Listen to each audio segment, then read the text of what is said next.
Hey guys, today we are listening to one of the greatest short stories from the book of 100 World's Greatest Short Stories. The story name is Silence or a Fable. This story was written by Edgar Allan Poe and narrated by Harshita. Alpman, the mountain pinnacles, slumber, and valleys, crags, and caves are silent. Listen to me, said the demon, as he placed his hand upon my head. The region of which I speak is a dreary region in Libya, by the borders of the river Zaire, and there is not quiet there, nor silence. The waters of the river have a saffron, the sickly hue, and they flow not onwards to the sea, but palpitate forever and forever beneath the red eye of the sun with a tumultuous and convulsive motion. For many miles on there of the river's oozy bed is a pale desert of gigantic water lilies. The sigh one unto the other in the solitude.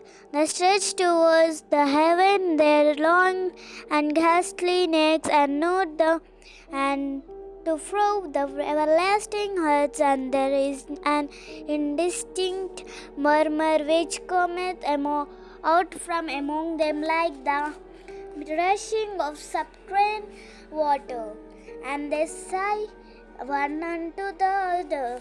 But there is a boundary to the realm, boundary of the dark, horrible, lofty forest.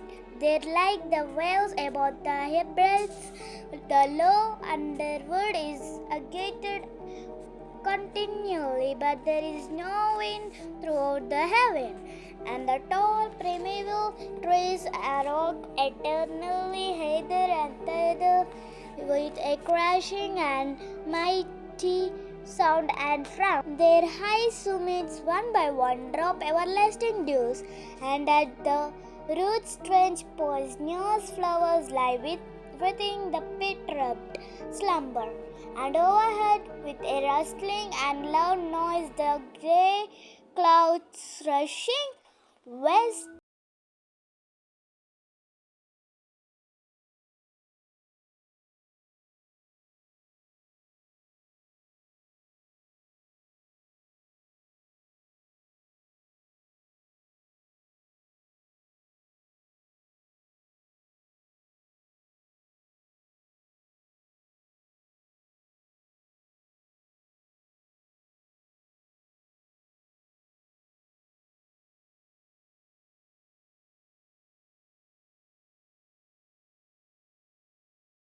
And I stood in the morass among the among the tall, and the rain fell upon my head, and the lilies sighed one unto the other in the solemnity of their desolation. And all at once the moon arose through the thin mist, and was crimson in color, and mine eyes fell upon a huge grey rock which stood by the shore of the river, and was lighted by the light of the moon.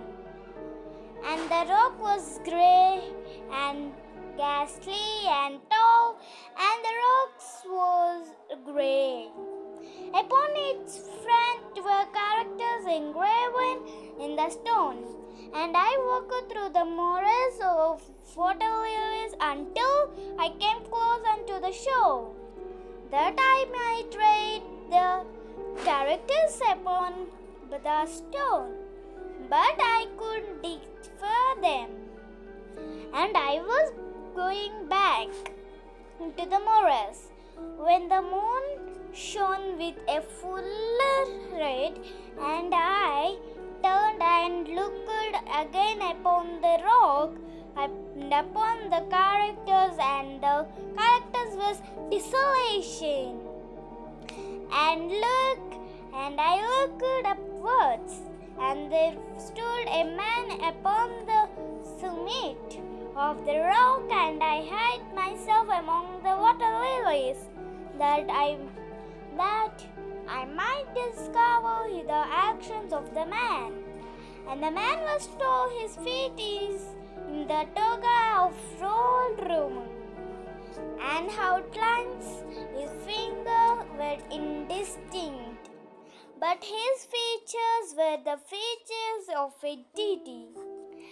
For the mantle of the night and of the mist and of the moon and of the dew had left uncovered the features of his face, and his brow was lofty with thought, and his eye wild with care, and in the few furrows upon his head cheek I read the fables of sorrow and weariness, and disgust with mankind, and a longing after solitude.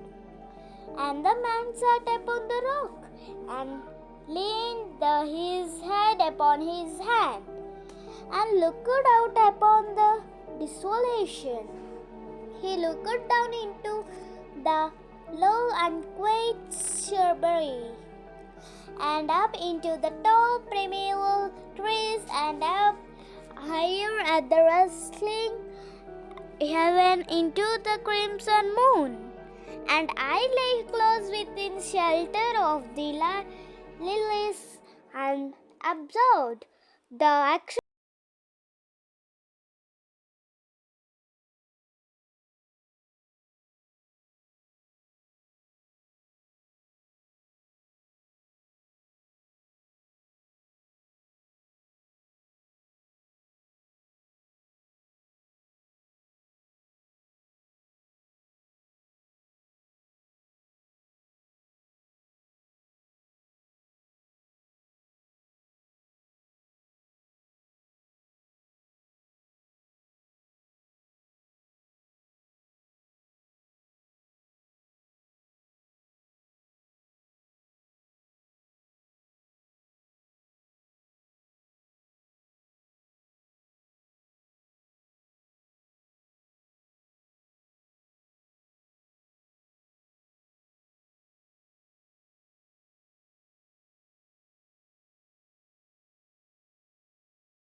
and called unto Hippopotamus, which dwelt among the ferns in the recesses of the morass.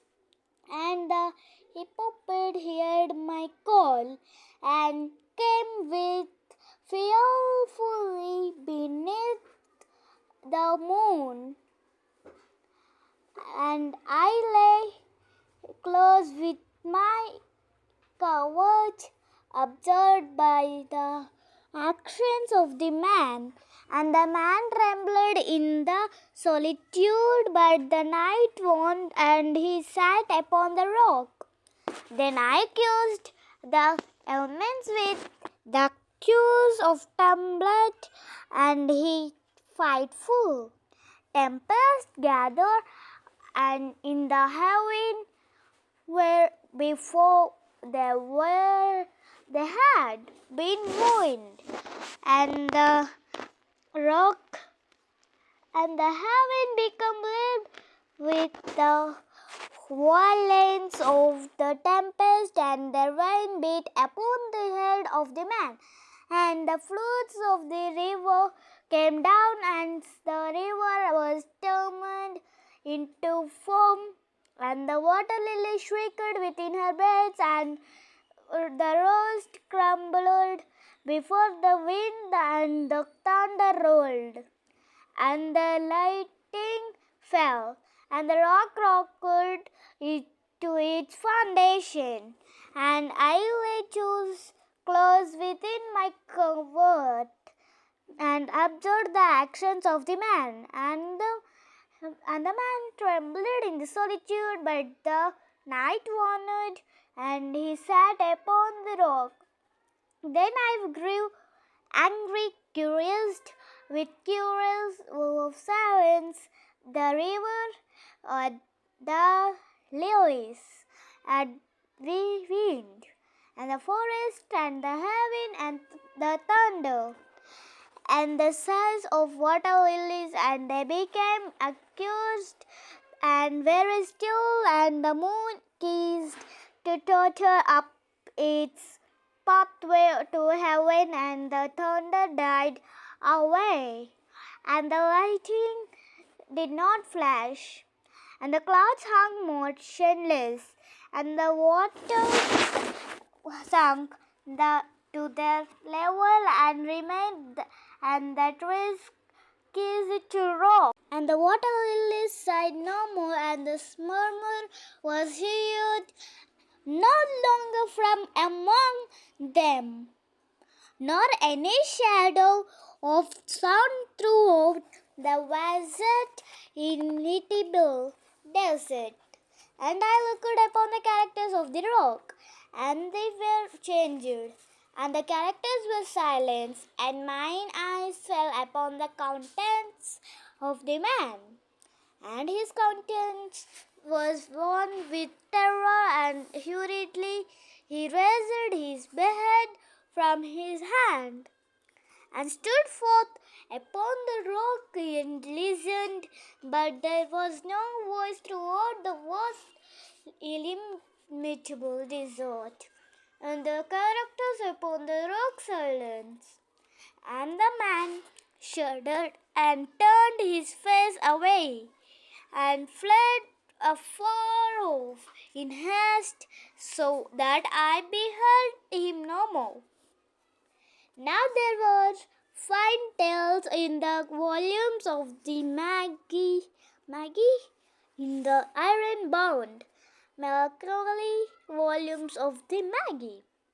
Therein I said the glorious histories of the heaven and of the earth, and of the mighty sea, and of the journey that overruled the sea, and the earth, and the lofty heaven. There was much learned to in the sayings which was said by the Sibyls, and holy things were heard of old by the dim leaves that tremble, but has Allah liveth, that fable which the demon told me as he sat by my side in the shadow of the tomb, I hold to be the most wonderful of all.